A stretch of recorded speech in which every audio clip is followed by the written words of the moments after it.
Hello friend, स्वागत है आपका आपके अपने यूट्यूब चैनल में। दोस्तों आज हम देखने वाले हैं सामाजिक विज्ञान, जो कि 3 मार्च का आपका पेपर हुआ है। तो जिसका कोड 825 FC है, वो इसको देख के क्या करें, अपना आंसर मिला ले। 825 FC वाले लोग क्या करें, इसका देख के आंसर मिला लें। तो देखिए यहाँ पे हम लोगों का OMR से क्वेश्चन क्या होता है, स्टार्ट होता है। तो बहुविकल्पी प्रश्न देखिए, पहला है कि फ्रांस की क्रांति कब हुई थी। तो फ्रांस की क्रांति 1789 में हुई थी, 14 जुलाई 1789 को हुई थी। देखिए दूसरा क्वेश्चन है कि जूसेपे मेजनी का संबंध था। तो जो जूसेपे मेजनी था उसका संबंध किससे था, तो उसका संबंध इटली के एकीकरण से था, इटली के एकीकरण से था। ओके, अब देखिए तीसरा क्वेश्चन है यहाँ पे कि हिंद स्वराज पुस्तक के लेखक कौन है।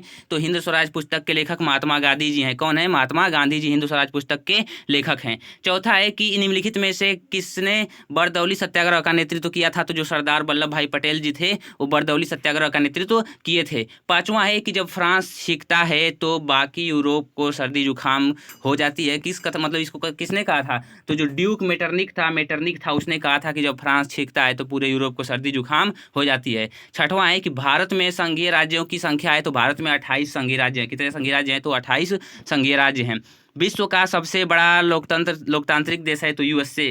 विश्व का सबसे बड़ा लोकतांत्रिक देश तो कौन सा है, USA। ओके, आठवां है कि भारत के संविधान की 8वीं अनुसूची में कुल कितनी भाषाएं हैं। तो 8वीं अनुसूची में कुल 22 भाषाएं हैं। कितनी भाषाएं हैं, तो 22 भाषाएं हैं। लोकतंत्र में शक्ति का स्रोत है, यानी जो लोकतंत्र होता है उसमें शक्ति का स्रोत क्या है, तो जनता क्या है, लोकतंत्र में शक्ति का स्रोत है। ओके, 10वां क्वेश्चन है कि निम्नलिखित में से किस देश का विभाजन धर्म और जाति के आधार पर हुआ था। तो जो यूगोस्लाविया था, इसका क्या हुआ था, जाति और धर्म के आधार पर हुआ था। ओके, इसको एक बार आप लोग देख लेंगे।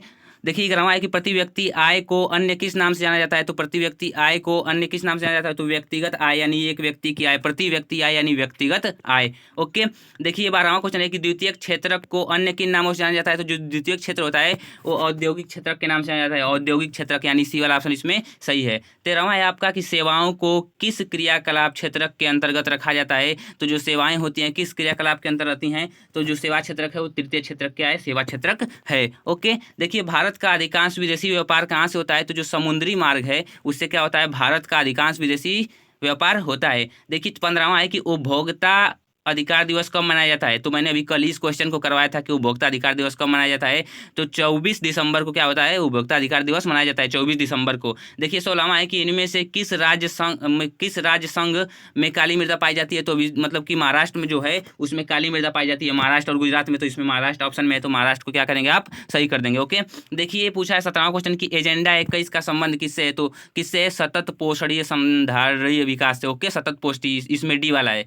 18वां आपका क्वेश्चन है कि ग्रीन इंडिया मिशन किस वर्ष में आरंभ किया गया था। तो जो ग्रीन इंडिया मिशन था वो परमहंस जी के द्वारा चालू किया गया था 2014 में। 2014 इसका क्या है, बिल्कुल राइट ऑप्शन है। 19वां है कि निम्नलिखित में से कौन सी फसल मुख्य रूप से जायद की फसल है। तो जो तरबूज की फसल आपको दिखती है वो जायद की फसल है। तरबूज की फसल किसकी फसल है, जायद की। 20वां है कि आग्नेय चट्टानों में पाया जाता है, कौन सा खनिज पाया जाता है। तो कौन सा खनिज पाया जाता है, तो जस्ता पाया जाता है। आग्नेय चट्टानों में जस्ता पाया जाता है। और आप कमेंट करके बताइए कि आपके 20 ऑब्जेक्टिव में से कितने ऑब्जेक्टिव सही थे, कितने गलत थे। और मैप के क्वेश्चंस को हम क्या कर देते हैं, देख लेते हैं। जितना इस वीडियो में हल करवा पाएंगे उतना करवा दे रहे हैं, यानी मैप का क्वेश्चन भी क्या कर रहे हैं, देख ले रहे हैं।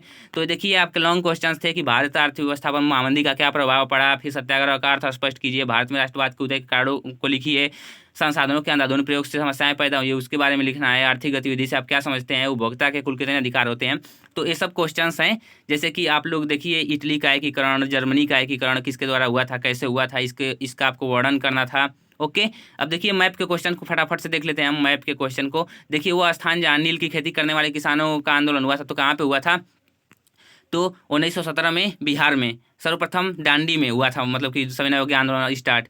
1929 में लाहौर में पूर्ण स्वराज की मांग हुई थी। जलियांवाला बाग हत्याकांड अमृतसर में हुआ था। ओके, 1920 दिसंबर अधिवेशन कब हुआ था, मतलब कि नागपुर में हुआ था। तो इस तरह के कुछ मानचित्र के क्वेश्चन थे। इसमें देखिए उत्पादक गेहूं का उत्पादक बड़ा राज्य तो कौन सा है, हरियाणा है। पंजाब काफ़ी उत्पादक क्षेत्र, तो काफ़ी उत्पादक क्षेत्र तमिलनाडु और असम भी हो सकता है। मूंगफली का सबसे बड़ा उत्पादक राज्य कौन सा है, तो मूंगफली का उत्पादक राज्य आप बताएंगे कमेंट करके कौन सा है, ये शायद राजस्थान होगा। और देखिए खनिज तेल का सबसे ज़्यादा वाला मतलब खनिज तेल सबसे ज़्यादा कहाँ होता है, तो डिगबोई में, यानी असम डिगबोई में। और इसका आंसर आप लोग खोजेंगे इसका दक्षिणी गलियारे से। ओके दोस्तों, आई होप दोस्तों आपके कितने 20 में से ऑब्जेक्टिव थे कमेंट करके आप बताएंगे। दोस्तों thank you and bye bye, take care of yours.